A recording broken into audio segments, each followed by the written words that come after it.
Hi అండి, Godavari Bhimavaram foods మళ్ళీ వచ్చేసాను. ఇప్పుడు చూడండి, నేను చింతకాయ దోసకాయ పప్పు చేస్తున్నానండి. చింతకాయ దోసకాయ పప్పు చాలా చాలా టేస్టీ ఉంటుంది. చక్కగా మనం ఆమ్లెట్ వేసుకుని తినొచ్చు, ఆవకాయ పచ్చడి పెట్టుకుని తినొచ్చు, ఊరిమిరపకాయలు పెట్టుకుని తినొచ్చు. దేనితో అయినా సరే ఈ పప్పు చింతకాయ దోసకాయ చేసిన పప్పు చాలా బాగుంటుందండి. కావాల్సిన పదార్థాలు చూపిస్తాను చూడండి. ఒక 4 టమాటాలు కావాలండి, 2 దోసకాయలు, పావు కేజీ పప్పు అండి నానబెట్టుకోవాలి ముందు. చింతకాయలు కూడా పావు కేజీ కావాలి. పచ్చిమిరపకాయలు ఎక్కువే కావాలి. ఒక ఉల్లిపాయ కావాల్సిన పోపు సరుకులు అన్నీ కావాలండి. కరివేపాకు ఇదిగోండి మా దొడ్లోంచి కోసుకొచ్చాను. కరివేపాకు చూడండి ఎంత ఫ్రెష్గా ఉంది, ఇప్పుడే కోసానండి. ఇవన్నీ కావాల్సిన పోపు సామాగ్రి. జీలకర్ర, ఈ మినపప్పు, ఎల్లుల్లిపాయలు ఇవన్నీ కావాలండి. మినపప్పు, శనగపప్పు, జీలకర్ర, ఆవాలు కావాలి. కరివేపాకు కావాలి, ఎండుమిరపకాయలు కావాలి. కొంచెం పసుపు అండి, సాల్ట్ సరిపడా. పప్పు నూనె పోయాలండి, పప్పు నూనె వేయాలి. పప్పు దోసకాయ చింతకాయ కాంబినేషన్లో పప్పు నూనె పోయాలండి.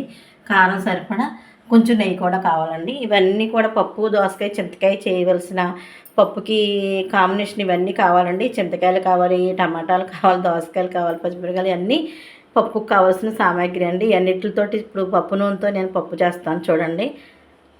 ప్రాసెస్లోకి వెళ్ళిపోదామండి. ఇదిగోండి చింతకాయ పప్పు వండుతున్నాను కదా. ఇప్పుడు ఈ టమాటాలు అలా కోసేసుకోవాలండి. దోసకాయ ముక్కల్లో గింజలతో సహా కోసుకోవాలి, కానీ తిని చూసి కోసుకోవాలి కొంచెం, ఎందుకంటే ఒక గింజ చేదుగా ఉంటుంది. ఈ గింజలు తీయగా ఉన్నాయి, ఎందుకు వేసేసాను. పచ్చిమిరకాయలు ఎక్కువ పడతాయండి, ఒక ఉల్లిపాయ. ఇవి కూడా చింతకాయలు అలా వేస్తేనే ఇట్లా పొయ్యి మీద పెట్టేసుకోవాలండి.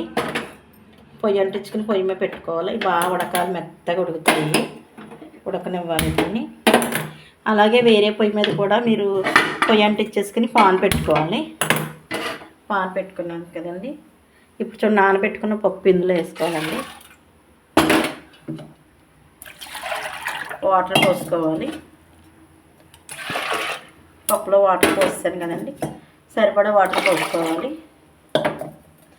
ఇప్పుడు ఇది కొంచెం ఎక్కువే పడతాయి. పచ్చిమిరపకాయ ముక్కలు, ఉల్లిపాయలు వేసేసుకోవాలండి. అవి పచ్చిమిరపకాయలు ఎక్కువ వేయాలండి. ఇప్పుడు దోసకాయ ముక్కలు కూడా వేసేయాలి.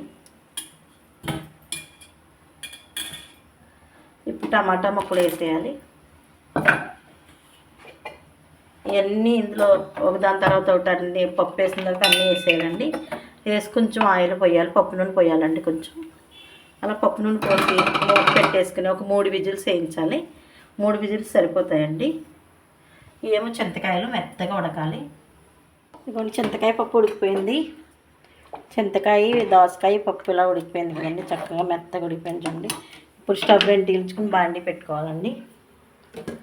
బాండీ పెట్టుకుని మనం కొంచెం నెయ్యి వేయాలి. 1 స్పూన్ నెయ్యి సరిపోతుంది. ఒక 2 స్పూన్లు పప్పు నూనె పోసుకోవాలి.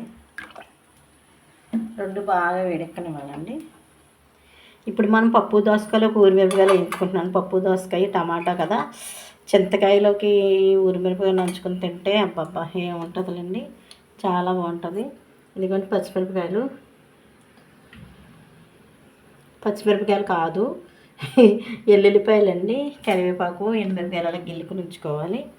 ఇదిగోండి చూడండి, ఇప్పుడు నూనె బాగా వేడెక్కాలి. చింతకాయలు అలా పులుసు తీసుకోవాలండి. ఇలా ఉడకబెట్టుకున్నాం కదా, ఏంటంటే ఇలా పులుసు తీసుకోవాలి. ఇదిగోండి పప్పు ఇలా ఉడికిపోయింది కదా, ఇందులో పులుసు పోసేసుకోవాలండి. ఈ చింతకాయ పులుసు పోసేయాలి.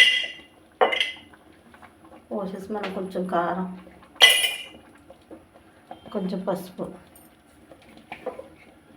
రుచికి సరిపడా సాల్ట్ వేయాలండి. వేసేసి ఒక 10 నిమిషాలు చక్కగా ఉడకనివ్వాలి.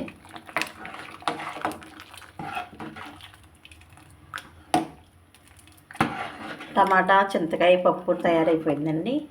దోసకాయ దీన్ని ఒక 10 నిమిషాలు సిమ్లో పెట్టి ఉంచేస్తే చక్కగా ఎగిరిపోద్ది. ఇదిగోండి కొంచెం ఆయిల్, కొంచెం నెయ్యి వేడెక్కిపోయింది కదా, ముందు మనం ఊరిమిరపకాయలు వేసేసుకున్నాం.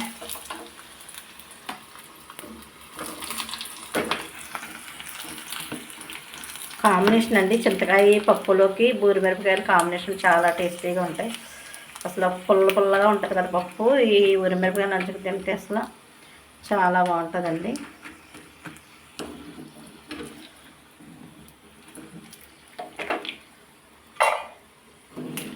ఏగిపోయి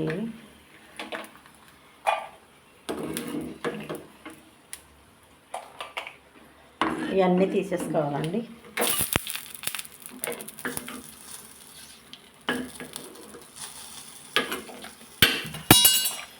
ఇప్పుడు పోపు కావాల్సిన సామాన్లు వేసేసుకోవాలి. ఇందులో కొంచెం శనగపప్పు, కొంచెం మినపప్పు, ఎండుమిరపకాయలు, అయ్యో నీళ్ళు ఉన్నాయంట అందులో, ఎల్లిపాయలు, కొంచెం జీలకర్ర, కొంచెం ఆవాలు, కరివేపాకు.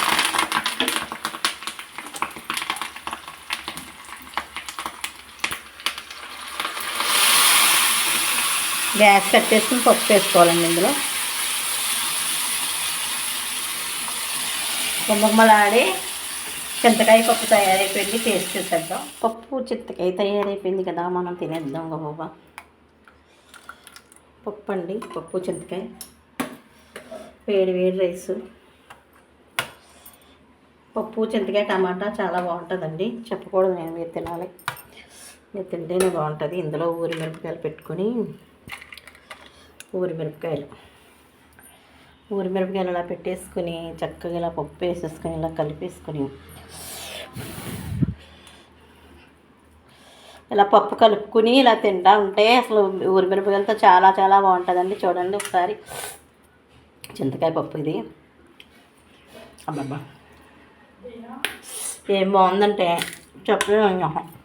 అలా ఊరి మిరపకాయలు నంచుకొని ఇలా పప్పు కలుపుకుని, అబ్బబ్బా